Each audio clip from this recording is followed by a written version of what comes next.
السلام عليكم ورحمة الله وبركاته. حبايبي عاملين ايه؟ يا رب دايما تكونوا بخير، يا رب دايما في هنا وسعادة يا رب. النهاردة معانا كده فيديو خفيف. يعني هنبدأ كده من الأول مع بعض كده في تحضير الغدا، وهنشوف من الأول كده هنعمل ايه. وقبل ما نبدأ الفيديو بتاعنا نصلي على الرسول صلى الله عليه وسلم. معاكم ابتسام. مبدئيا كده عملنا كوباية قهوة عشان خاطر نعرف نفوق كده ونشوف ايه اللي ورانا. وبعد كده طلعت للحمام بسرعة ونزلت وحطيت كده دورة دورة غسيل في الغسالة. وقلت بقى ايه على بال ما الغسيل ما يخلص نكون بدأنا نعمل الغدا. وكانوا الولاد راحوا الدروس ولسه بقى على بال ما يجوا هنفطروا، وكنت بعمل الغدا كده سريعا. معانا دلوقتي بصلايه كده متقطعه صغيره، وحطيت عليها معلقتين سمنه. وبعد ما اتدبلت معايا شويه حطيت معايا لحمه بلدي، حطيتها كده فيها وهناخدوها كده مع بعض تتشوح كده مع بعض، اللحمه مع البصله، شويه فلفل اسمر. والمفروض ان انا حطيت ورق لورا كمان، بس مش عارفه هو ما جاش ليه في اللقطه، او ورق غار يعني. بس يتقلبوا كده مع بعض، وهفضل اقلب كده شويه في اللحمه لحد اللحمه ما تاخد لون معايا زي كده بالظبط. وبعد كده هنزل بالطماطم، ده حوالي كيلو طماطم ضربتها في الخلاط. وهزودها شويه ميه عشان طبعا احنا عندنا اللحمه محطوطه. ونسيت اقول لكم ان دي لوبيا، يعني هنحط لوبيا. شويه فلفل اسمر تاني، وهيتقلب كل ده مع بعض. وهنسيبهم بقى كده مع بعضهم لحد ايه ما اللحمه قبل ما تخش في السوا شويه هنزل باللوبيا عليها. تمام. معنا بقى هنا رز كده بشعريه،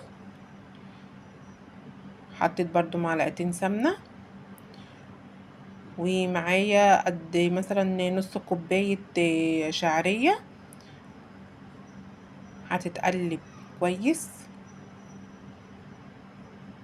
لحد ما تحمر معايا. هفضل اقلب فيها لحد الشعريه ما تحمر.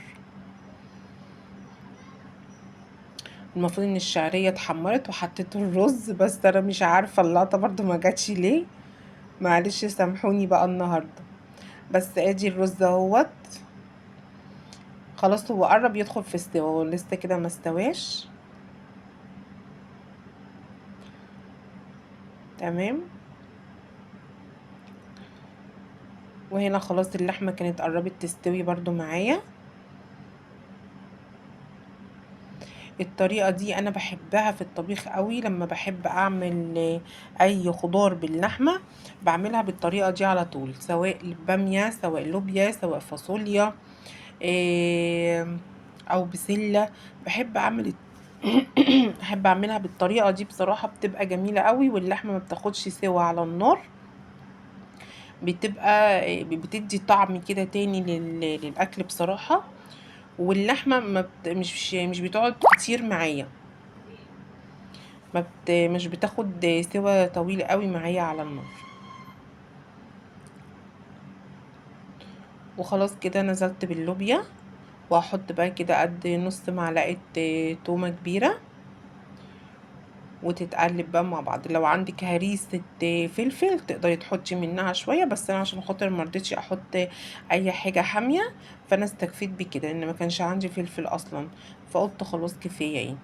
لكن لو عايزة برضو تحطي فلفل بارد تقدري تحطي، ولو حابة ان انت تحطي هريسة شطة تقدري تحطي. وخلاص كده الرز كده استوى، واللوبيا كمان هنشوفها دلوقتي كده. وكده خلاص الاكل اهو تمام، والفلفل ده انا مخليلاه عندي في البيت. وده كان كده يوم بسيط وسهل وسريع، وده كان الغدا النهارده. ويا رب يكون عجبكم، وان شاء الله اشوفكم في فيديو جديد. مع السلامه حبايبي.